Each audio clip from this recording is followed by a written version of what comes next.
Bismillahirrahmanirrahim. Assalamualaikum warahmatullahi wabarakatuh. Alhamdulillah. Alhamdulillahi rabbil alamin. Wal aqibatu lil muttaqin wala udwana illa 'alal zalimin. Asyhadu an la ilaha illallah wa asyhadu anna Muhammadan abduhu wa rasuluh. Allahumma salli wa sallim ala sayyidina Muhammadin wa ala alihi wa ashabihi ajma'in, amma ba'd. Rekan-rekan saga yang dimuliakan Allah Subhanahu wa taala,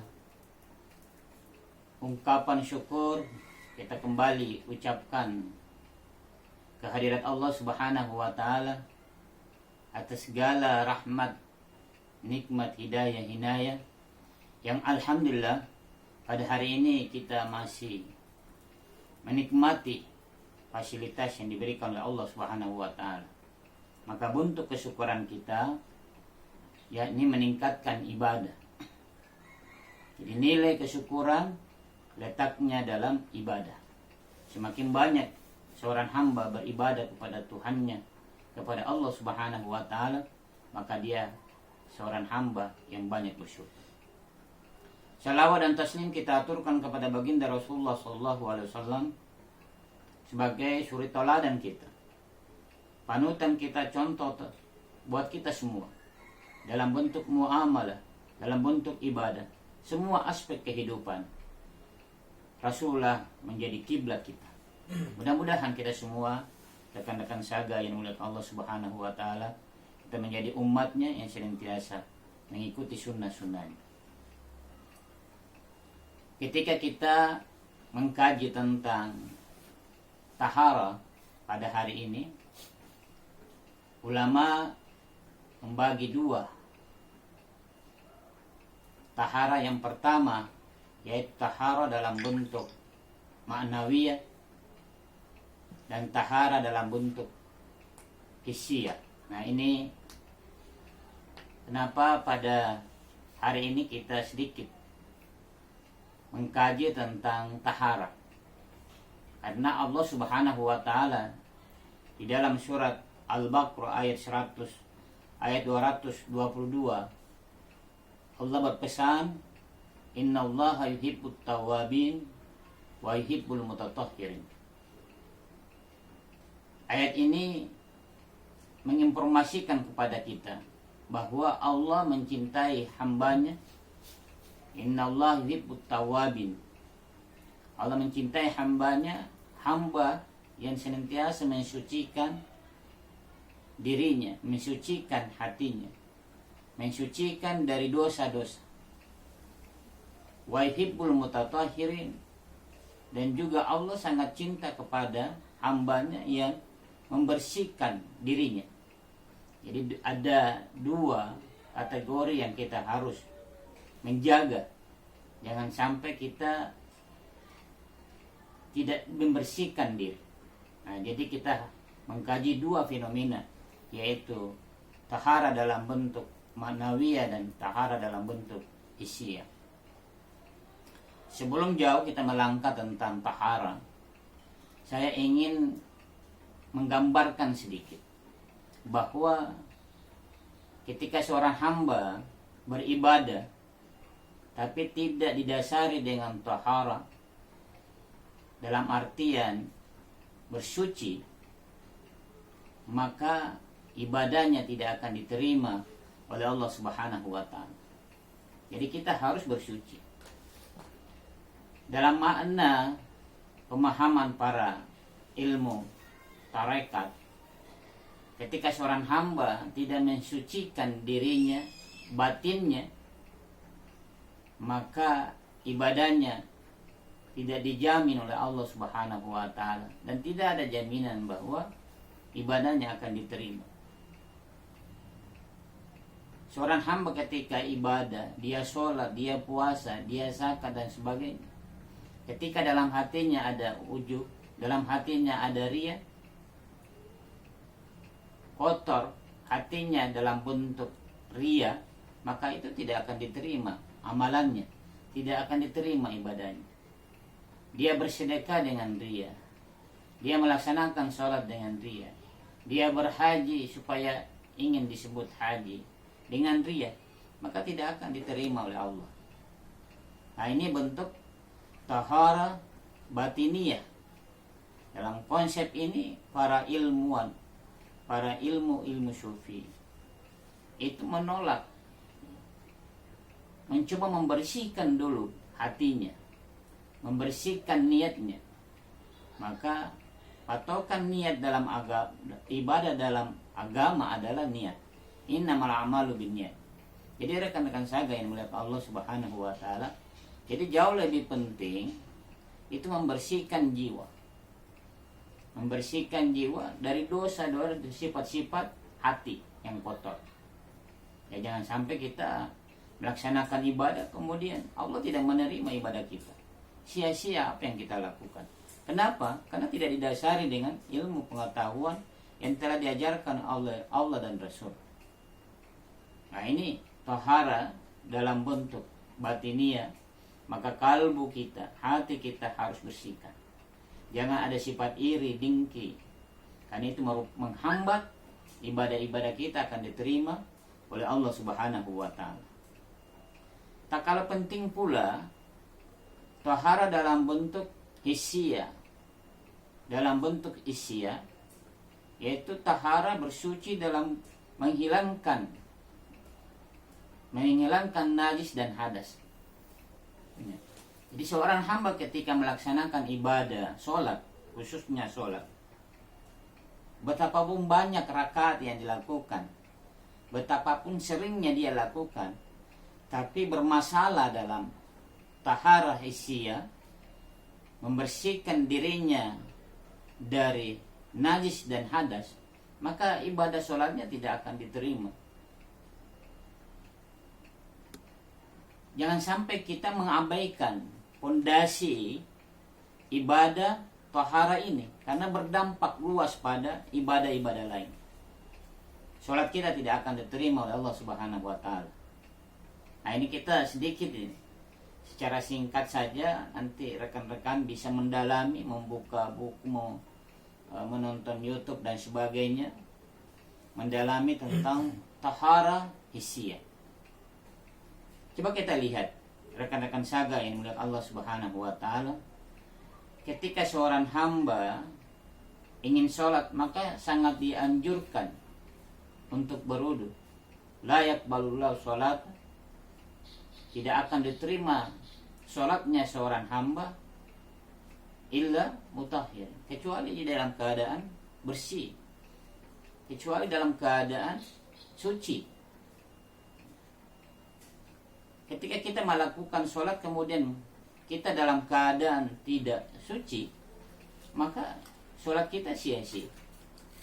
Contoh, rekan-rekan saga yang melihat Allah Subhanahu wa taala, ketika sudah balik, dan saya yakin teman-teman saga yang lagi nonton YouTube ini semuanya sudah balik, ketika junub atau berjanabah kemudian tidak membersihkan diri dari janabahnya, maka sholat yang dilakukan di waktu subuh, maka sholatnya batal.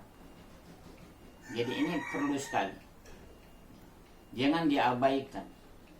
Kemudian dia melaksanakan ibadah-ibadah duhurnya, berikutnya ibadah-ibadah lain, itu kurang keberkahan.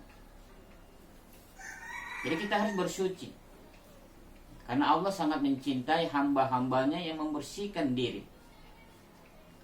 Nah, kita bahas sedikit tentang apa itu najis. Ya, karena tahara itu mensucikan diri dari najis dan hadas. Ketika kita bersenggol dengan binatang yang diharamkan, taruhlah kita sebut anjing.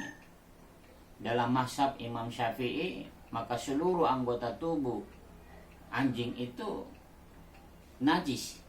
Ya. Seluruh anggota tubuh anjing itu najis. Ketika kita bersentuhan, maka kita harus membersihkan dulu. Nah, membersihkan. Tapi kalau pendapat Imam Malik, ketika menyentuh anjing, bulunya atau ekornya, kakinya dan sebagainya selain liurnya itu tidak najis. Mana yang kita pilih pendapat? Ya, kita memilih pendapat yang lebih hati-hati, yaitu Imam Syafi'i. Karena dia berprinsip anjing itu selalu menjilat tubuhnya. Nah, itu kita melihat anjingnya. Begitupun babi. Itu di lumpur dia mandi dengan lumpurnya sendiri, dengan air liurnya. Begitupun anjing selalu menjilat tubuhnya. Maka Imam Syafi'i berkesimpulan bahwa semua tubuh anjing itu najis. Nah, ini najis. Ya, cara membersihkan ya harus menggunakan air tanah. Bisa juga didahulukan tanah dulu baru air. Yang penting ada dua unsur ini. Ketika kita tidak membersihkan pakaian yang tersentuh dengan anjing atau tubuh kita tersentuh dengan anjing, maka ibadah kita tidak akan diterima. Kenapa? Karena kita dalam keadaan najis, kena najis, tidak suci. Tetapi ketika kita mandi junub, nah ini, mandi junub atau mandi janabah untuk menghilangkan hadas. Jadi mandi janabah bukan berarti kita berjunub itu najis, tidak. Dia hadas, kotoran. Nah ini kita harus perhatikan. Cara membersihkannya apa? Yaitu dengan niat. Kita berniat, nawaitul ghusla, saya berniat mandi janabah lirafil hadasi akbari, untuk menghilangkan hadas akbar. Ini fardalillahi ta'ala. Jadi kita berniat mandi janabah, kita niat kepada Allah untuk mengangkat hadas. Jadi tidak menggunakan tanah, hanya menggunakan air dengan niat hadas mengangkat. Tapi kalau najis itu harus bendanya hilang. Kalau junub, air, minta maaf, air sperma yang melekat di tubuh kita kemudian tidak hilang, atau di sarung kita tidak hilang, itu tidak apa-apa. Ya, karena dia bukan najis, dia hadas, kotoran. Ya cukup diangkat dengan niat ketika kita mandi janabah. Begitupun wudu. Nawaitu wudu alirafil hadasi asgari. Ini kita mengangkat dengan niat. Jadi rekan-rekan saga yang dimuliakan Allah Subhanahu wa taala. Jadi ibadah tahara ini adalah ibadah ritual. Ya, ibadah ritual. Ketika kita menghilangkan hadas, kita menghilangkan hadas. Jadi rekan-rekan saga yang dimuliakan Allah Subhanahu wa taala, kita menghilangkan hadas itu dengan niat. Tapi kalau menghilangkan najis, yaitu mengikiskan kotoran yang melekat. Setidaknya ada 3 unsur yang harus dihilangkan. Yang pertama adalah unsur warnanya, yang kemudian bau dan rasanya. Jadi ini rekan-rekan saga yang sudah Allah Subhanahu wa taala. Ini jangan sampai kita menyepelekan ibadah tahara ini. Karena menjadi tolak ukur. Ya, tolak ukur amalan kita, ibadah kita, apakah diterima oleh Allah Subhanahu wa taala atau tidak. Nah, sebagai kesimpulan rekan-rekan saga yang dimuliakan Allah Subhanahu wa taala, yang pertama adalah jangan abaikan kesucian tahara ini. Ya. Yang pertama dan paling terpenting adalah mensucikan batin kita dari sifat-sifat hati yang kotor, sifat iri, dengki, ria. Nah, ini dihilangkan. Ya percuma saja kita beribadah kalau dalam hati kita masih ada ria, sombong, emosi, penyakit lain, penyakit batin. Ini dimohonkan rekan saga kita belajar semua untuk mengikis semua penyakit itu, supaya apa? Ibadah kita ini diterima oleh Allah Subhanahu wa taala. Yang kedua, tak kalah pentingnya juga yang punya erat dengan ibadah adalah tahara hissiyah. Tahara jasmani kita. Kita harus bersihkan juga. Ada tata caranya. Ya, tidak berarti bahwa yang penting tidak sudah hilang baunya. Nah, kita pakai pewangi, membersihkan jilatan anjing kita pakai pewangi, tidak memakai tanah, tidak memakai air, kita memakai pewangi. Nah, ini tidak benar. Walaupun ya sudah tidak berbau karena dia harum ditutupi oleh pewangi. Jadi pewangi itu tidak mensucikan. Bukan alat utama ya, bukan alat utama untuk mensucikan. Jadi alat utama adalah tanah dan air. Nah, ini bentuk ritual ya. Jadi rekan-rekan saga yang dimuliakan Allah Subhanahu wa taala, jadi kita tidak usah bertanya-tanya kenapa harus tanah? Kenapa harus air? Bukankah dengan tisu basah yang harum sudah cukup? Nah, ini. Nah, itulah ritual. Sama halnya ketika kita ibadah sholat. Kenapa harus 3 rakaat maghrib? Kenapa bukan 2? Kenapa bukan 4? Nah, ini. Jadi tidak ada tawar-menawar ya rekan-rekan saga.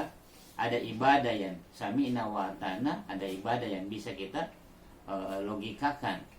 Tetapi ibadah ritual itu semata-mata untuk sami'na wa ata'na.